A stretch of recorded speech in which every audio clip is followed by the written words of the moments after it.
You said 6 months. I changed my mind. You can't do that! Watch me. This was a contract marriage. Not anymore. You're trapping me! No. Then what is this? Me refusing to lose my wife. I was never your wife. Then why does it feel like you're already mine? If you've ever wondered what happens when a deal meant to save a life becomes the one thing that changes everything, stay with this story. Because May didn't sign that contract to fall in love. She signed it to survive. And what happened next nobody saw coming. 3 months earlier, the hospital corridor smelled like antiseptic and broken prayers. Imadose stood outside Ward 7 with her back pressed against the wall. Her fingers curled so tightly around the strap of her bag that the skin over her knuckles had gone pale. Through the small rectangular window in the door, she could see her brother Emeka lying in the bed, tubes running into his arm, chest rising and falling in shallow intervals, a monitor beside him drawing green lines that looked too flat, too quiet, too close to nothing. He was 22 years old. He had a laugh that filled rooms. He had a poster of Ronaldo on his bedroom wall, and a notebook full of engineering sketches that he'd been working on since he was 14. He called her sis with a particular kind of warmth, the kind that made the word sound like a promise. And he was dying. Miss Osei. The doctor's voice was not unkind. That almost made it worse. We've spoken about this before, but I have to be very clear with you today. The procedure cannot be delayed past Friday. The clot is growing. If we don't operate within 72 hours, the damage to the surrounding tissue becomes irreversible. I understand, Imade said. Her voice was level. She had trained it to be. The outstanding balance is 500,000 naira. Without it. I said I understand. The doctor looked at her the way people look at someone standing at the edge of something. Then he nodded and walked away, his shoes squeaking softly on the linoleum. May didn't move for a long moment. Then she took out her phone and stared at her balance. 43,000 naira. 3 rejected loan applications in the last 2 weeks. Her landlord had already taken the small savings she'd been building since January. Her mother was in Benin with nothing to spare. Her father had left when Emeka was 4, and had not left a forwarding address. There was no one left to call. She pushed off the wall, walked to the end of the corridor, sat on a plastic chair, and pressed her hands flat against her thighs. She was not going to cry here. She had cried last night, alone in her one-room apartment with the ceiling fan turning slowly and her brother's engineering notebook on the table in front of her. She had given herself 30 minutes and then she had washed her face and made a plan. The plan had failed. She would make another one. Her phone buzzed. She almost didn't answer. But the number was unfamiliar and something made her press the green button. Miss Imadose? The voice on the other end was a woman's. Professional. Precise. Yes. My name is Suyan. I work for a private consultancy. I'm reaching out on behalf of a client who has a time-sensitive arrangement he'd like to discuss with you. He's willing to meet tonight if you're available. Imade frowned. What kind of arrangement? A pause. The kind that pays 500,000 naira up front. The plastic chair felt suddenly very still beneath her. Who is your client? His name is Junseo Han. He's the CEO of Hunkor Holdings. Imade had heard the name. Everyone in Lagos business circles had heard the name. Hunkor had bought 3 commercial properties in Victoria Island in the last 18 months. The man behind it was Korean, young, and according to every article she'd ever skimmed past, entirely without warmth. What does he want? She asked. Another pause, shorter this time. A wife. The restaurant was in Ikoyi. The kind of place where the lighting was low and the prices weren't listed because if you needed to see the prices, you couldn't afford to be there. A man in a suit met Imade at the entrance and led her through the room without a word, past tables of quiet conversation, to a private booth near the back. Junseo Han was already sitting. He looked exactly like his photographs except somehow colder. Late 30s, lean, dark-suited, with a kind of stillness that didn't feel like calm so much as containment. His jaw was set, his eyes were evaluating, and when she sat down across from him he did not smile. Miss Osei. His English was precise, the accent measured. Mr. Han. I'll be direct. I need a woman to present as my wife for a period of 6 months. The arrangement is entirely contractual. It involves public appearances, cohabitation at my residence, and a convincing performance of a functional marriage to specific parties, my board and my family. At the end of 6 months we file for divorce. In return, I will pay you 500,000 naira upon signing, and an additional 300,000 at the end of the term. Imade looked at him. Why me? You were vetted. You have no public profile that would attract complications. You're educated, articulate, and you have a reason to need the money quickly. He paused. My consultant is thorough. You investigated me. I selected you. She held his gaze. He didn't look away. Neither did she. Why do you need a wife? She asked. Something moved behind his eyes. Just for a second. Then it was gone. That's not part of the arrangement. It is for me. The silence stretched. Then he said, there's a clause in my grandfather's founding charter for Hongkor. The CEO must be married to hold voting majority on the board. My grandfather was traditional. He built the company on the assumption that a married man was a stable man. The charter hasn't been removed. He picked up his water glass, studied it, set it down. I turn 38 next month. 2 of my board members have been waiting for years to use that clause against me. So you need a wife to keep your company. I need a wife for 6 months. Imade sat with that for a moment. Outside the booth, a waiter passed with a silver tray. Somewhere across the room, a woman laughed softly at something her companion said. I have conditions, Imade said. Something that almost resembled respect shifted in his expression. Speak. I want the money transferred to the hospital directly, not to me. Tonight. Before I sign anything. Done. I want weekly reports on my brother's medical progress sent to my phone. I want access to his doctors. Done. I don't share a bed. I have 12 bedrooms. That won't be a problem.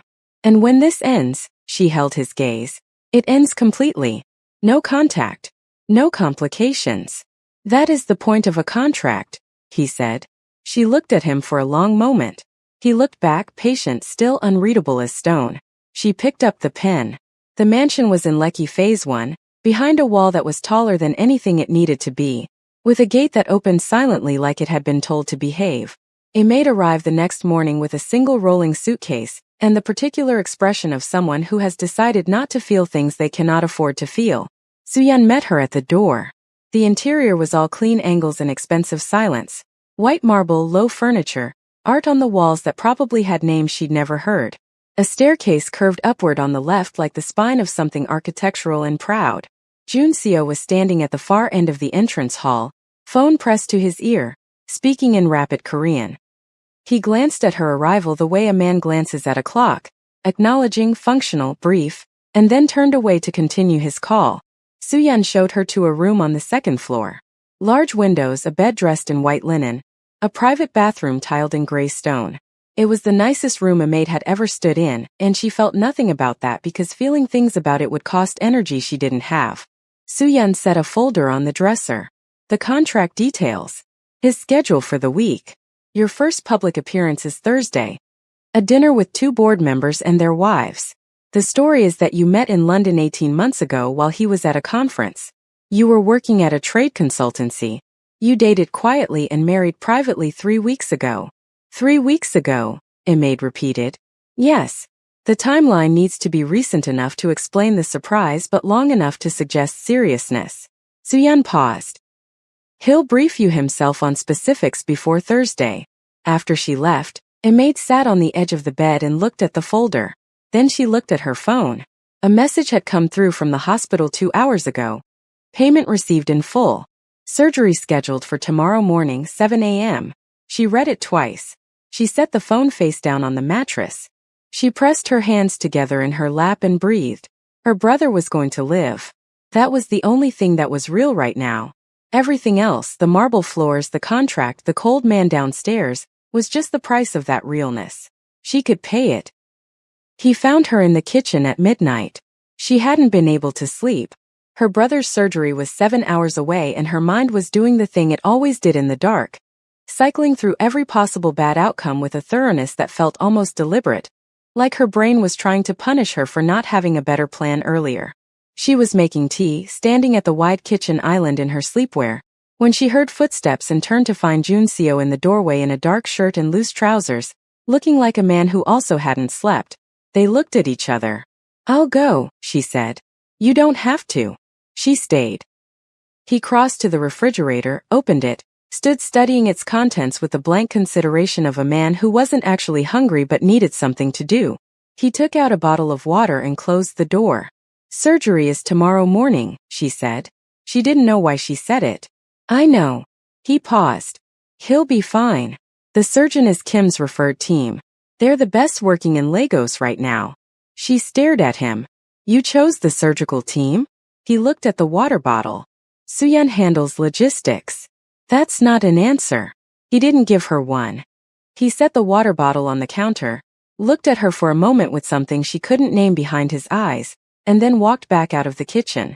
A maid stood there with her tea going warm. The clock above the stove read 12:17 a.m. She didn't know what to do with that. Thursday came. The dinner was at a rooftop restaurant in Victoria Island with a view of the Lagos waterfront and a table of 8 that included 2 board members, Director Choi and Director Park, their respective wives, and a woman a maid quickly understood was Jun Seo's primary observer of the evening. His mother. Young Hee-han had flown in from Seoul without announcement, according to the look on Soohyun's face when she delivered the update 2 hours before the dinner. She was 70, elegant, draped in navy silk, with eyes that had spent decades learning how to assess people and had gotten very good at it. She looked at a maid the way you look at a door that has appeared in a wall where no door should be. "You're Nigerian," she said at the table. Not a question. Barely even an observation. More like a verdict. "Yes," a maid said.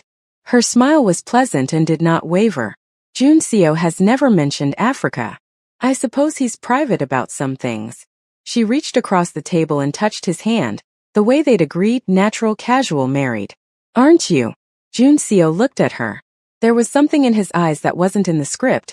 Something that lasted half a second longer than it should have before he said, smoothly, "Always."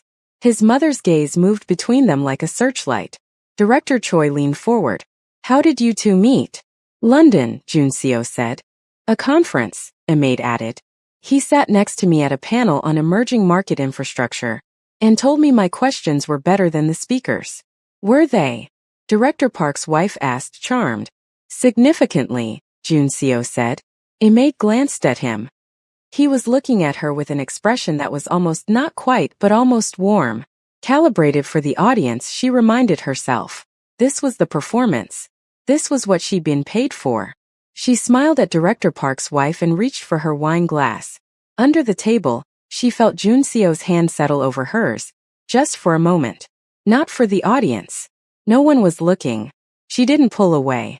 She also didn't look at him. The weeks that followed built themselves into a strange, careful architecture. They had a routine without having agreed to one. Breakfast at separate times, but coffee always made for 2. She'd noticed his cup on the counter 3 mornings in a row before she realized he was the one making it. Evenings were usually work, each of them in different parts of the enormous house, but sometimes she'd pass the study and see him at his desk with his jacket off and his sleeves rolled up, working with an intensity that looked almost like pain. She'd learned not to knock unless it was necessary. He'd learned, she thought, that she didn't like being spoken to before 8 a.m. She visited Emeka twice a week.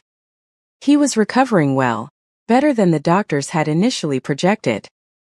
He was already arguing with the nurses about when he could sit up, which the attending physician had told her with a smile was a very good sign.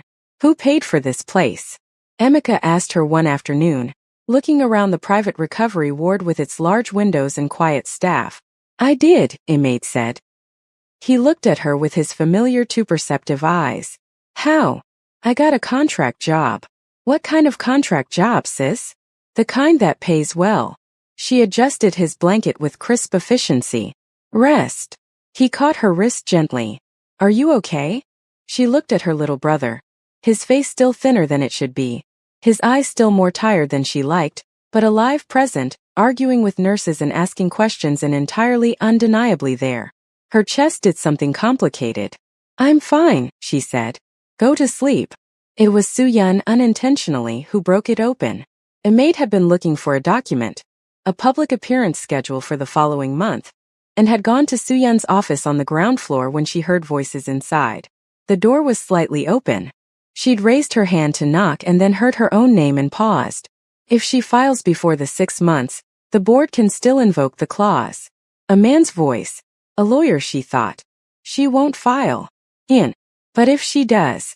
Or if the marriage appears to be breaking down publicly. It won't. Soo-yeon. The lawyer's voice was careful.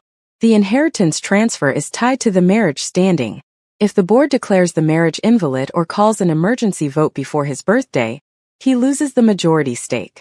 Not just the CEO position, everything his grandfather built for him personally. The family branch in Busan has been waiting for this opening for years. I'm aware. Does she know that? Silence. Maid lowered her hand from the door. She stood in the corridor and listened to her own heartbeat. Then she turned and walked back upstairs slowly, one step at a time, because her legs felt like they'd been filled with something heavy and unmoving. She sat on the edge of her bed and looked at the window. So that was it. It wasn't just the board. It was the inheritance. It was everything. She wasn't just a wife on paper. She was the wall between Jun Seo-han and losing everything his grandfather had spent a lifetime building for him. She was leverage. She was a lock on a door. She was a tool dressed up in nice clothes and taught to smile at directors and their wives. The tea he'd left. The surgical team. The way he placed his hand over hers at the table. All of it choreography. She pressed her palms flat against her thighs and breathed through it. She found him in the study that evening. She knocked this time. He looked up from his desk. Something in her expression made him go very still. You should have told me, she said. He watched her. The inheritance. Her voice was steady. She was proud of that. The family in Busan. The fact that this marriage isn't just about a board clause. It's about everything. Your grandfather's legacy. The entire estate. She paused. I wasn't just a solution, was I? I was a shield. The room was quiet. Outside, Lagos moved in its distant, unceasing way. Horns, generators, the city that never decided whether it was sleeping or awake. Junseo set down his pen. He looked at the desk for a long moment. Then he looked at her. Yes, he said. The word landed like something dropped from a height. That's all you have, she said. You asked for the truth. I asked you 3 weeks ago why you needed a wife, and you said it wasn't part of the arrangement. I was wrong to say that. She stared at him. There was no deflection in his voice, no scrambling, no performance. Just that flat, steady acknowledgement. It almost made it worse, how easy it was for him to admit it without breaking. You picked me because I needed the money badly enough not to ask too many questions, she said. He didn't deny it. And the surgical team? Was that? She stopped. Was that before I signed? The silence that followed told her everything. She laughed. Not a warm laugh. Something brittle and short. You paid for my brother's surgery before I agreed. Before I had any leverage. Why? He stood up from behind the desk. He moved to the window and stood with his back to her, looking out at the lit compound. Because you were going to say yes regardless, he said quietly. You didn't have any other option. And I didn't want the money to be the reason you signed. She opened her mouth, closed it. You wanted me to choose, she said slowly, even though you knew I had no choice. I wanted you to feel like you did. That's not the same thing. No, he said. It isn't. She stood in the doorway for a long moment, looking at the shape of him at the window, the set of his shoulders, the way he held himself like a man accustomed to standing alone in quiet rooms with the weight of large things pressing down on him. Then she said, I need some air, and walked out. She didn't come down to breakfast for 2 days. On the third morning, she found coffee already made and a note beside it. It said, in his precise handwriting, the surgeon called. Your brother can begin physiotherapy next week. He's ahead of schedule. She stood at the counter and looked at the note for a long time. Then she poured the coffee and drank it. The problem was that she'd started noticing things she hadn't meant to notice. The way he looked at reports versus the way he looked at his grandfather's photograph. The one on the shelf beside the study window. An old man with a wide smile and a suit that didn't fit quite right. He'd caught her looking at it once and said without her asking. He built the first Honcore warehouse with 11 employees and a lease he couldn't afford. He used to say the only difference between a businessman and a fool is that the businessman is afraid and goes anyway. He hadn't looked at her while he said it. He'd looked at the photograph. The way he handled his mother's phone calls, standing very still in the garden, voice low and patient, never defensive, never warm, just enduring in the way of someone who has accepted a particular kind of loneliness as the cost of being who he is.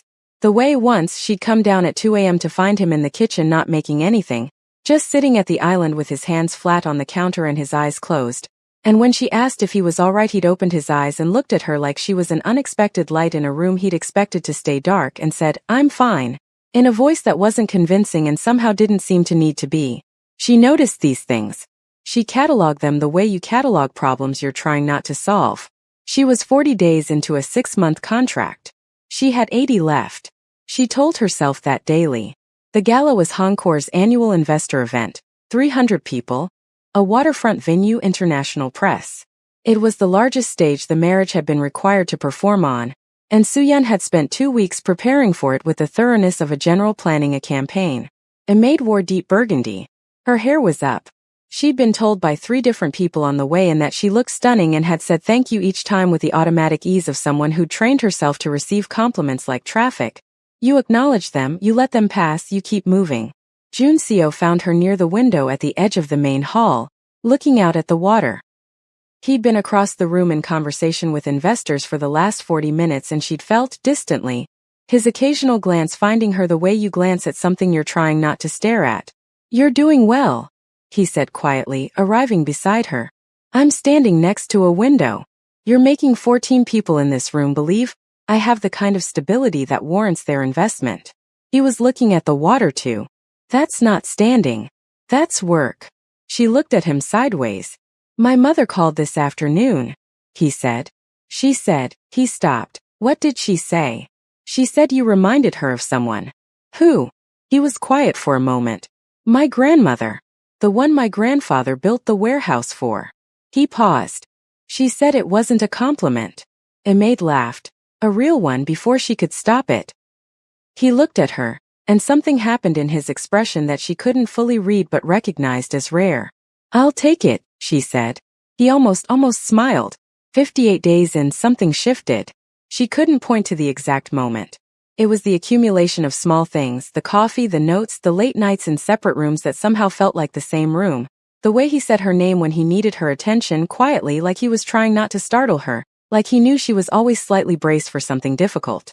She sat with Emeka on a Saturday afternoon, watching him move carefully on his physiotherapy exercises, strong and improving and irritatingly cheerful about it. "Tell me about this contract job," he said. "Emeka." "Because I did some research." He looked at her with those 2 sharp eyes. "Hongkor Holdings bought the building your company used to rent. A month before you stopped mentioning money problems." Maid said nothing. "Are you married, sis?" The word landed in the afternoon quiet between them. "It's complicated," she said. "Are you okay?" She looked at her brother, recovered, whole, present, asking her the same question he always asked, the question she always deflected. She thought about Jun Seo at the window of his study. She thought about the surgical team chosen before she'd signed. She thought about the way he'd said, "I wanted you to feel like you did," in the voice of someone confessing something they hadn't meant to confess. "I think so," she said. "I'll tell you everything when I understand it better." He nodded like that was enough because he knew her, and knew that was the most she gave. She tried to end it on the evening of day 64. Not end the contract, she had no grounds for that. But something had grown in her chest over the last 2 weeks that she recognized with the same alarm she'd felt watching Emeka's monitor in the hospital. It was something she couldn't afford. Something that would cost her in ways she hadn't budgeted for. She found Jun Seo in the garden. The Lego sky was doing the thing it did in the wet season. Deep purple and warm orange held together in a way that shouldn't work. "I need us to be clearer," she said. "About what this is." He looked at her. "We've been..." She searched for the right word. "There's been a drift in how we exist in this house. And I think it's because we've both stopped treating it like what it is." "And what is it?" he asked. "A contract." He looked at the sky for a long moment. Then he said, "What if I told you I'd like it to be something else?" She felt her heartbeat do something complicated. "Then I tell you that's not what we agreed. Agreements can change. Not this one." She held his gaze. "Because I'm not." She stopped. Started again. "I don't know who you are outside of this arrangement. I don't know if the man who chose the surgical team is real or if he's the performance. I don't know which version of you I've been living with." He was quiet for a long time. The city hummed behind the walls. Then he said, "They're the same man." She didn't answer. She walked back inside. She found out about the extension on a Tuesday.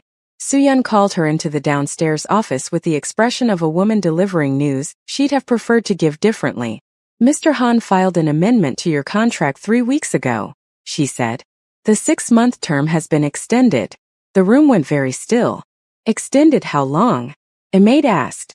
Indefinitely. With a minimum additional term of 6 months. He can't do that without my signature. Soo-yeon slid a document across the desk. A maid looked at it. Looked at the signature line. Looked at the date. This is my signature, she said slowly. This is, she stopped. She looked at Soo-yeon. The 3rd week. When I signed the revised public appearance schedule. Soo-yeon's expression was answer enough. The revised schedule that she'd skimmed and signed because she'd been running late for Emika's physiotherapy appointment, and Soo-yeon had said it was just scheduling. She stood up from the chair. Where is he? She said. She found him in the entrance hall, jacket on, ready to leave for a board meeting. He saw her face and stopped. You amended the contract, she said. The room held its breath.